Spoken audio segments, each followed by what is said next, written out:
What's going on, everybody? My name is Aiden and welcome back to another video. Ladies and gentlemen, today we are going to be discussing the Chicago Bulls and one particular term that many Bulls fans have probably drawn onto over the last couple of days, and that term is pace, tempo, style of play. The Chicago Bulls have an aim to go faster. Try to go faster no matter what.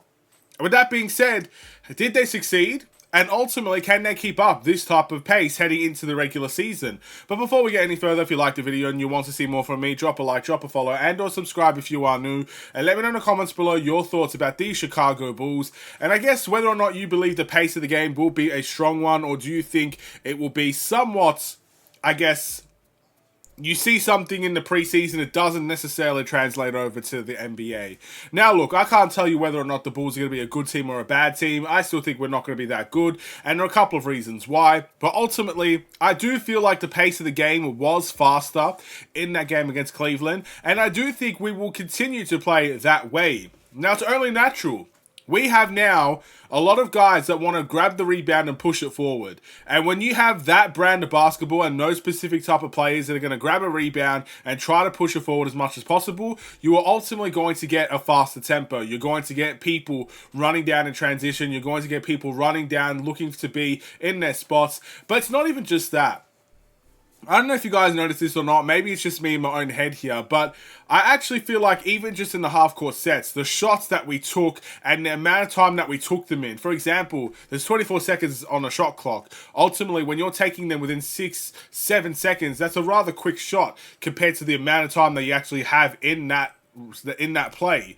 Those are the things that we're improving on as well. Those are the things that we're getting faster at. And that is where, ultimately, a lot of the Chicago Bulls, pace has come from. So I do think they can keep it up. It's just natural with the players that we have. But the biggest question is, how can we respond to it on the other end? Because pace is one thing. When there's pace against you, that's another thing. And as much as I like the pace of the team, the one thing I hated about the game against Cleveland was how much pace Cleveland had against us.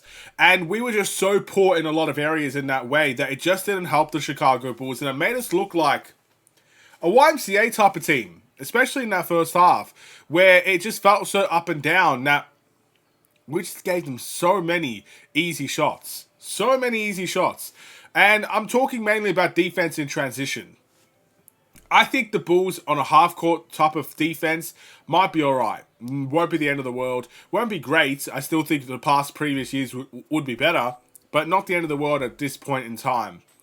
But defense in transition is what I'm worried about. Because you got a lot of guys trying to fight for rebounds there. You got a lot of guys that just don't know. Maybe it's just a communication thing to kind of begin the preseason and stuff of that nature. You have to put that into perspective as well. But ultimately, again, just the way the Chicago Bulls handled their defense in transition was woeful. There was one specific play where there was 3-on-1. And all three players went to that one Cleveland Cavaliers player. And all he had to do was make a pass to a trailing Evan Mobley to get an open dunk. It's those plays that I get worried about.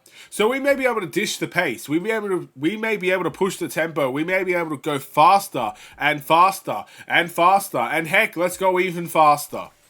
But can you handle that on the other end? Playing fast goes both ways. It's not just the offensive end. So that's where I feel like the Bulls need to really focus heading into this next game in the preseason. I think it's against Memphis, if I'm not mistaken. No matter who it's against. That's where I want to see our improvements lie. Ultimately, preseason is about looking for improvements, writing down the things, and figuring out what you're good at, figuring out what you're not good at, trying to use different lineups, maybe switch things up every now and then, try to just get the best performance possible. I'm hoping Billy Donovan has written down that the defense in transition needs work, where players need to be, how they can handle that, something like that, and just be better at it. Now, you're not going to get every stop. You're not going to get every single defensive, solid. You're not going to be amazing defensively every possession, but you can be better, a lot better. And when it comes to the pace of the game, we can dish it. Can we take it? That's the ultimate question I have for you guys. And I'm going to end it there. I'm just going to leave it short and simple because I want you guys to truly understand, where I'm coming from. I don't need to add any more. I don't need to go into why the Bulls played badly in other ways. I just want to talk about the pace, speed. The speed of the video, very quick. The speed of the Bulls, very quick. But can they take it on the other end? Big question mark still there that we'll have to figure out. And that's why I think the Bulls will be a bad defensive team as well. It's not because they can't play half-court defense. Maybe they can't. But I don't think they're going to be able to get many stops in transition. And that's going to hurt us as well. Thank you guys for watching, and I'll see you in the next one. Stay safe, stay healthy, and stay tuned for more. Take care, and peace.